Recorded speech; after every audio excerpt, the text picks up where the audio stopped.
Part 3 में है 224 question. Injector को कभी कभी निम्न में से क्या भी कहा जाता है? तो इंजेक्टर को नोजल भी कहा जाता है। अगला है, ठंडी अवस्था में होने पर निम्न में से किस प्रकार किसके द्वारा आसानी से इसे स्टार्ट करने में सहायता मिलती है? तो आंसर है इसका मल्टी होल नोजल के द्वारा। अगला है, इंजन की ओवरहीटिंग निम्न में से किसके द्वारा होती है? तो आंसर है इसका ईंधन के अधूरे दहन के कारण।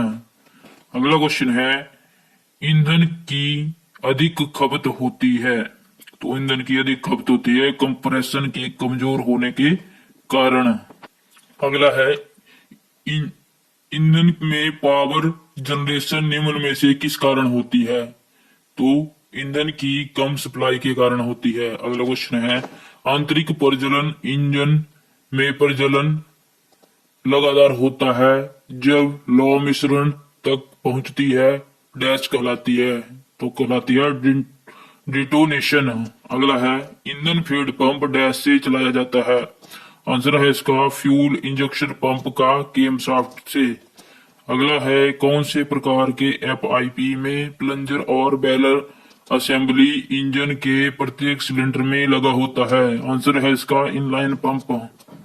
अगला है, निर्माताओं द्वारा संतुष्टि पर करेक्ट चार्ज में संशोधन ईंधन विवरण को प्रत्येक प्लंजर नियंत्रण प्रणाली की स्थिति को बदलने में विभिन्न प्रकार के लिए किया जाता है। इसे एफआईपी टेस्ट से प्राप्त किया जा सकता है। कैलिब्रेशन।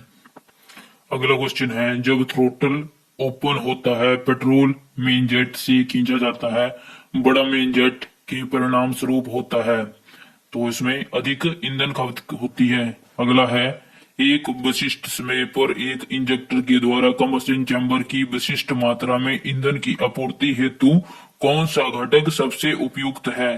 तो इसमें सबसे उपयुक्त है फ्यूल इंजेक्शन पंप। नेक्स्ट है, किसके अनुसार एफआईपी में प्लंजर की विभिन्न स्थिति और इंजन की अधिकतम गतियों पर प्रधान नियंत्रण द्वारा वो ईंधन के प्रभाव को नियंत्रण किया जाता है? तो चालक द्वारा पैडल दबाया जाता है। अगला है, इंजन सिलेंडर में फ्यूल का अवकरण को डैश प्रयोग करके प्राप्त किया जा सकता है? तो इसका आंसर है इंजेक्टर। अगला है, वायु ईंधन मिश्रण के अच्छे वायुमंडलीय विक्षोभ और एक ईंधन का प्रभावी दहन डैश के डिजाइन द्वारा प्राप्त होता है। तो वेज टाइप। अगला है, HEUI सिस्टम है hydraulically actuated electronic unit injector system. अगला है, HEUI सिस्टम की शुरुआत कब हुई? तो 1990 में हुई। अगला है, HEUI सिस्टम के उद्देश्य है, तो ये सारे हैं आउट स्टैंडिंग फ्यूल इकोनॉमी प्राप्त करना, हाई टॉर्क आउटपुट प्राप्त करना, लो इंजन एमिशन प्रोड्यूस करना। अगला है, HEUI सिस्टम की विशेषताएं, तो ये सारी हैं फ्यूल को स्वतंत्र रूप से प्रेशर के साथ इंजन की स्पीड के अनुसार पहुंचाना, इलेक्ट्रॉनिक सिस्टम द्वारा इंजेक्शन प्रेशर एडजस्ट करना, फ्यूल डिलीवरी रेट और टाइमिंग इंजन स्पीड और लोड के अनुसार होना।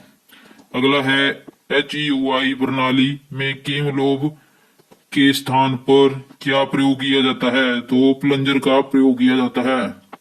अगला है, HEUI प्रणाली में हाइड्रोलिक पंप का प्रेशर दिया होता है, तो 4000 PSI पौंड स्क्वायर इंच। अगला है, HEUI प्रणाली में इंजेक्टर तक हाइड्रोलिक पंप व प्लंजर प्रणाली द्वारा अधिकतम प्रेशर पहुंचाया जाता है, तो इसका है ऑप्शन सी 2500 PSI।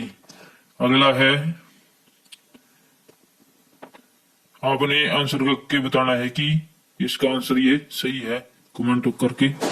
अगला है, HEUI इंजेक्टर कंप्रेशन स्ट्रोक के अंत में कितने डिग्री पूर्व ईंधन का स्प्रे प्रारंभ कर देता है? तो आंसर है इसका 8 से 10 डिग्री। अगला है, HEUI इंजेक्टर कंप्रेशन स्ट्रोक के अंत में कुछ अंतराल में ईंधन का स्प्रे करता है? तो आंसर है इसका कंबस्टन ध्वनि। अगला है HEUI इंजेक्टर कंप्रेशन स्ट्रोक के अंत में कुछ अंतराल में ईंधन का स्प्रे करता है जिससे कौन सी गैसें कम होती है? तो आंसर है इसका एमिशन गैसें। अगला है HEUI इंजेक्टर प्रणाली के लिए कौन सा वाल्व अधिकतर प्रयोग करते हैं? तो पॉपेट वाल्व का प्रयोग करते हैं। अगला है HEUI इंजेक्टर प्रणाली में इंजेक्टर के स्नेह के लिए कौन सा स्नेह प्रणाली का प्रयोग करते हैं? तो हाई प्रेशर का प्रयोग करते हैं। अगला है ICR का अर्थ है इंजेक्टर कंट्रोल प्रेशर रेगुलेटर। अगला क्वेश्चन है ICRP injector control pressure regulator का संचालन कौन सी प्रणाली है? तो विद्युत प्रणाली है। अगला है ICRP प्रणाली में विद्युत संचालित प्रणाली के लिए कौन सा वाल्व प्रयोग किया जाता है? तो उसमें स्पूल वाल्व का प्रयोग करते हैं। अगला है इंजेक्टर कंट्रोल प्रेशर रेगुलेटर प्रणाली में द्वितीय श्रेणी के इंजेक्टर का संचालन किस तकनीक से करते हैं? तो आंसर है इसका डिजिटल कंट्रोल वाल्व तकनीक। अगला है इंजेक्टर कंट्रोल प्रेशर रेगुलेटर प्रणाली के द्वितीय के जनरेटर जो द्वितीय श्रेणी है सेकंड जनरेशन के इंजेक्टर कितनी विद्युत चुंबकीय कॉइल का प्रयोग करते हैं? तो 2 का करते हैं। अगला है इंजेक्टर कंट्रोल प्रेशर रेगुलेटर प्रणाली में कॉइल के संचालन में कितना वोल्ट विद्युत की आवश्यकता होती है? तो 12 वोल्ट की आवश्यकता होती है। अगला है इंजेक्टर कंट्रोल प्रेशर रेगुलेटर प्रणाली की कॉइल तक पहुंचने के लिए कितना समय लगता है? तो इसका आंसर है ऑप्शन डी 800 माइक्रो सेकंड। अगला है डिजिटल इंजेक्टर को संकेत किन के द्वारा प्राप्त होता है? तो ECM तकनीक के द्वारा प्राप्त होता है। अगला है HEUI का सेकंड जनरेशन डिजिटल इंजेक्टर को ECM से प्राप्त होने वाले संकेत ECM की किस प्रणाली से प्राप्त होते हैं? तो सॉफ्टवेयर तकनीक से प्राप्त होते हैं। अगला है ECM का अर्थ होता है, तो ECM का अर्थ होता है इलेक्ट्रॉनिक कंट्रोल मॉड्यूल्स। अगला है MAP का अर्थ मैनिफोल्ड एब्सोल्यूट प्रेशर। अगला है BAROP का अर्थ तो बैरोमेट्रिक प्रेशर। अगला है EOT का अर्थ तो इंजन ऑयल टेम्परेचर। अगला है EP का अर्थ एग्जॉस्ट प्रेशर। अगला है IAT का अर्थ इनटेक एयर टेम्परेचर। अगला है ICP का अर्थ इंजेक्शन कंट्रोल प्रेशर। अगला है MAF का अर्थ तो मास एयर फ्लो। अगला है AP का अर्थ एक्सीलेटर पैडल पोजीशन। अगला है CKP का अर्थ क्रैंक पोजीशन सेंसर।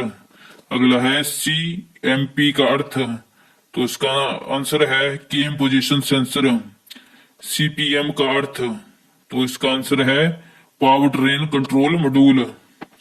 अगला क्वेश्चन है क्या electronic control module board power train control module PCM एक ही है? तो हाँ, ऑप्शन ए इसका राइट आंसर है। अगला है IBM का अर्थ होता है तो IBM का अर्थ होता है injector drive module. Question number है अगला CRD का अर्थ है कॉमन रेल डायरेक्ट इंजेक्शन। अगला है CRD common rail direct injection प्रणाली का आविष्कार कौन से सन में हुआ? तो 1960 में हुआ था। अगला है CRDI प्रणाली का आविष्कार कहाँ हुआ? तो ये स्विट्जरलैंड में हुआ था।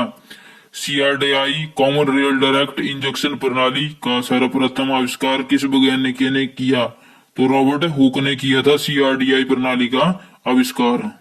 अगला क्वेश्चन है सर्वप्रथम वाहन के लिए CRDI common rail direct injection प्रणाली का आविष्कार कौन से सन में हुआ? 1990 में हुआ। सर्वप्रथम वाहन के लिए CRDI common rail direct injection का आविष्कार कौन से देश में हुआ? तो ये इंग्लैंड में हुआ।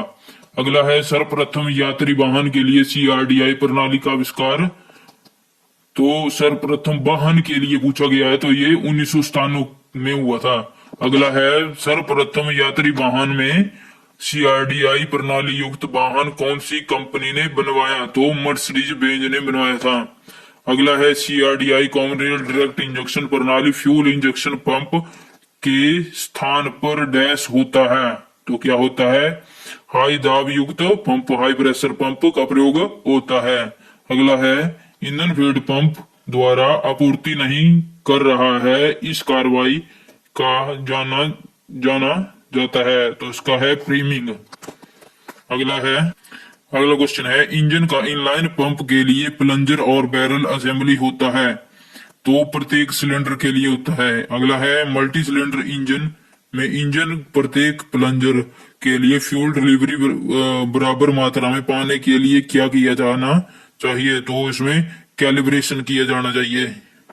अगला क्वेश्चन है नोजल के किस प्रकार के स्प्रे पैटर्न पिंटल डिजाइन में संशोधन के लिए साथ नियंत्रण किया जाता है? तो डीले नोजल। अगला है CRDA प्रणाली में उच्च हाई प्रेशर डीजल पंप को ड्राइव किससे मिलती है? तो गेमशाफ्ट के द्वारा मिलती है। अगला है ईंधन टंकी के फिलर नेक या कैप में एक बेंट होल क्यों दिया जाता है? तो इसमें ईंधन के ऊपर टैंक में वायुमंडल के दाब को बनाए रखने के लिए। अगला है हैंड प्राइमिंग डिवाइस के उपयोग से फ्यूल निकाला जाता है, तो फ्यूल टैंक से। अगला है किस प्रकार के FIP में सिंगल पंपिंग एलिमेंट होता है जो सभी सिलेंडरों में ईंधन की आपूर्ति करता है? आंसर है इसका ए डिस्ट्रीब्यूटर पंप। अगला है कि FIP पंप की ईंधन आपूर्ति सत्यापन के लिए एक निश्चित अंतराल पर जांच की क्रिया को डैश जाना जाता है? तो फेजिंग के नाम से जाना जाता है। 294 क्वेश्चन है कौन से प्रकार के नोजल में सहायक स्प्रे होल होता है? तो पिंटॉक्स टाइप। उसके बाद कुछ इंजन के क्वेश्चन है, जैसे 50वां क्वेश्चन है बड़े इंजनों में सोडियम फील्ड वाल्व का प्रयोग किया जाता है, तो एग्जॉस्ट वाल्व के रूप में किया जाता है। अगला है इंजन वाल्व किसके द्वारा खुलते हैं? तो इंजन वाल्व केमशाफ्ट के द्वारा खुलते हैं। अगला है एग्जॉस्ट वाल्व सोडियम से भरे होते हैं, वाल्व को सोडियम से भरने का कारण है? तो वाल्व के उचित शीतलन के लिए। अगला है सिलेंडर हेड निम्न पदार्थ का बना होता है? तो डलवा लोहा कास्ट आयरन का बना होता है। अगला है डीजल इंजन में सिलेंडर को ऊपर से बंद करने के लिए युक्ति है? तो सिलेंडर हेड। अगला है इंजन को ओवरहीट से बचाने के लिए सिलेंडर हेड की क्या की जाती है? डीकार्बोनाइजिंग की जाती है। अगला है इंजन में वाल्व का समय से पहले खुलना क्या कहलाता है? Valve lead. और अगला है वाल्व टाइमिंग से समय से पूर्व वाल्व का खुलना लीड कहलाता है, और बाद में खुलना वाल्व लैग कहलाता है। और दोनों वाल्व जब एक समय पर खुलते हैं तो ओवरलैप कहलाते हैं। अगला है वाल्व टाइमिंग में एक समय में दोनों वाल्व खुले रहते हैं, तो क्या कहलाता है? ओवरलैप। अगला है सिलेंडर हेड किस पदार्थ का बना होता है? तो कास्ट आयरन का बना होता है। अगला है टर्बो चार्जर में टरबाइन किस प्रकार घूर्णित किया जाता है? तो निर्गम एग्जॉस्ट मैनिफोल्ड के एग्जॉस्ट गैसों से। अगला है किसी चलते हुए इंजन में मिसफायरिंग किस कारण से होती है? तो कम वाल्व क्लियरेंस के कारण होती है। अगला है क्रैंक शाफ्ट के अघूर्ण सीधी निम्न पर जाता है, तो क्रैंक शाफ्ट की जो पावर होती है फ्लाई व्हील पर जाती है। अगला है इंजन में पुश रॉड किसके मध्य फिट होती है? तो पुश रॉड होती है केम शाफ्ट और वाल्व टैपट के मध्य में स्थित होती है। अगला है किसी इंजन में 6 सिलेंडर में लगे उसका 6 सिलेंडर इंजन का फायरिंग ऑर्डर क्या है? तो 15, 36, 24 है। अगला है किसी इंजन में वाल्व किसके द्वारा चलाए जाते हैं? तो कैम शाफ्ट के द्वारा चलाए जाते हैं। अगला है सिलेंडर हेड किस धातु का बना होता है? कास्ट आयरन का। अगला है डीजल इंजन में डीजल को कैसे जलाया जाता है? कंप्रेस करके, एयर को कंप्रेस करके। अगला है पेट्रोल इंजन में पेट्रोल जलता है स्पार्क प्लग के द्वारा। अगला है टाइमिंग कोस्ट में अत्यधिक चेन शोर का कारण होता है स्प्रोकेट का अधिक घिसना। अगला है घिसे केम लोब नियमन होता है वाल्व क्लियरेंस का बढ़ना। अगला है क्रैंक शाफ्ट नियमन से बने होते हैं ड्रॉप होज मिश्र धातु के।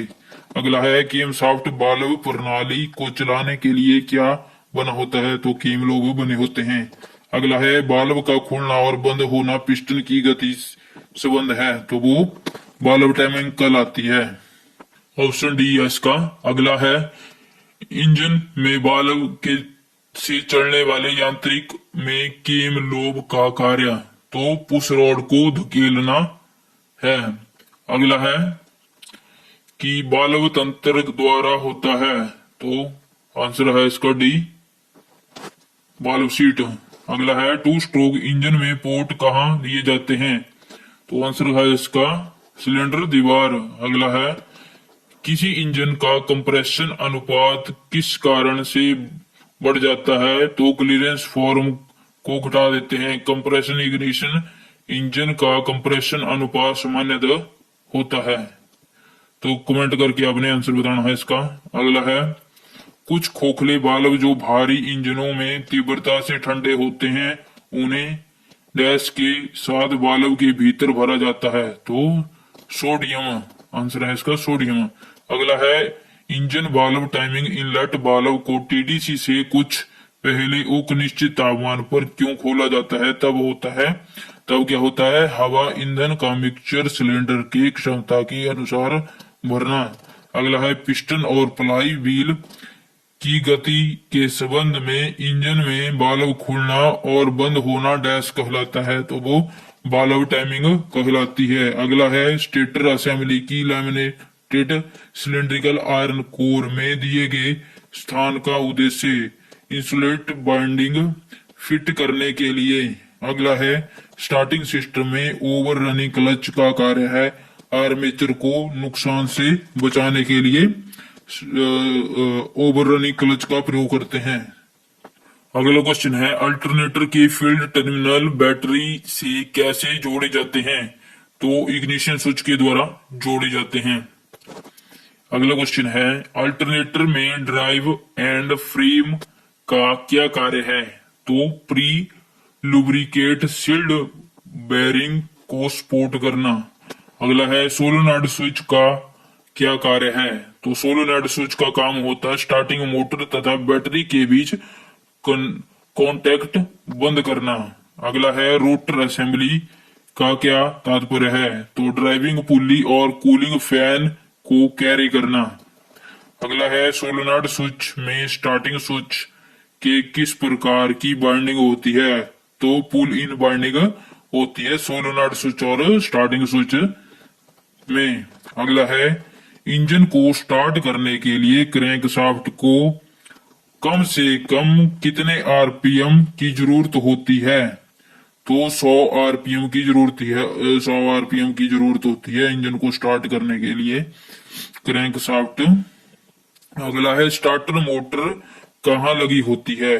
तो स्टार्टर मोटर जो लगी होती है वो इंजन के पीछे की तरफ होती है। अगला है आर्मेचर बाइंडिंग एड किस तरह के कम्यूटेटर के साथ कनेक्ट होता है? तो सोल्डरिंग के द्वारा होता है आर्मेचर बाइंडिंग कम्यूटेटर के साथ। अगला है अल्टरनेटर का उद्देश्य है? तो हाई आरपीएम पर अधिक इलेक्ट्रिसिटी। अगला क्वेश्चन है क्वेश्चन नंबर 1 में है कि डायोड का क्या कार्य है? तो एसी को डीसी में बदलना। अगला है बैटरी और दूसरी इलेक्ट्रिकल चीज को नुकसान से बचाने के लिए कौन से उपकरण का प्रयोग किया जाता है? तो वोल्टेज रेगुलेटर का प्रयोग करते हैं। अगला क्वेश्चन है फ्लाई व्हील रिंग और स्टार्टर पिनियन अनुपात बहुत अधिक होने का उल्टा असर होता है। तो आंसर है इसका स्टार्टर मोटर का नुकसान होना। अगला है स्टार्टर सिस्टम में नीचे की ओर वक्रता के साथ ब्रश क्यों प्रदान किए जाते हैं? तो कम्यूटेटर के साथ अधिक कांटेक्ट बनाना। अगला है स्टार्टर मोटर चल रही है लेकिन क्रैंकिंग नहीं हो रही है, इसका कारण है ओवर रनिंग क्लच का स्लिप करना। आंसर है इसका ओवर रनिंग क्लच का स्लिप करना। क्या क्वेश्चन है मोटर बहुत ही इंपॉर्टेंट क्वेश्चन है, ये बार बार बोल रहा हूं मैं। स्टार्टर मोटर चल रही है लेकिन क्रैंकिंग नहीं हो रही है, तो आंसर है इसका ओवररन क्लच का स्लिप करना। अगला है स्टार्टिंग सिस्टम में रिंग गियर के दांते खराब होने का क्या परिणाम होगा। तो आंसर है इसका, अगर रिंग गियर खराब है तो स्टार्टर मोटर चलेगी लेकिन क्रैंक नहीं करेगी। अगला है मैग्नेटिक स्विच की ऑपरेटिंग आवाज नहीं आती और मोटर नहीं चल रही है, इसका संभावित कारण क्या है। तो आंसर है इसका पिनियन की टिप का खराब होना। अगला है बेंडिक्स ड्राइव स्टार्टिंग सिस्टम में एंट्री ड्रिप स्प्रिंग क्यों प्रदान किया जाता है। तो क्यों किया जाता है कि पिनियन को फ्लाई व्हील से टकराने से बचाने के लिए। अगला है अल्टरनेटर से लो वोल्टेज आउटपुट का क्या कारण है। तो खराब रेगुलेटर। तो ये थे कुछ इंपॉर्टेंट एमसीक्यू क्वेश्चन। तो आशा करता हूँ वीडियो पसंद आई होगी। अगर वीडियो पसंद आई है तो लाइक करें, चैनल पर नए हैं तो चैनल को सब्सक्राइब कर लें। धन्यवाद।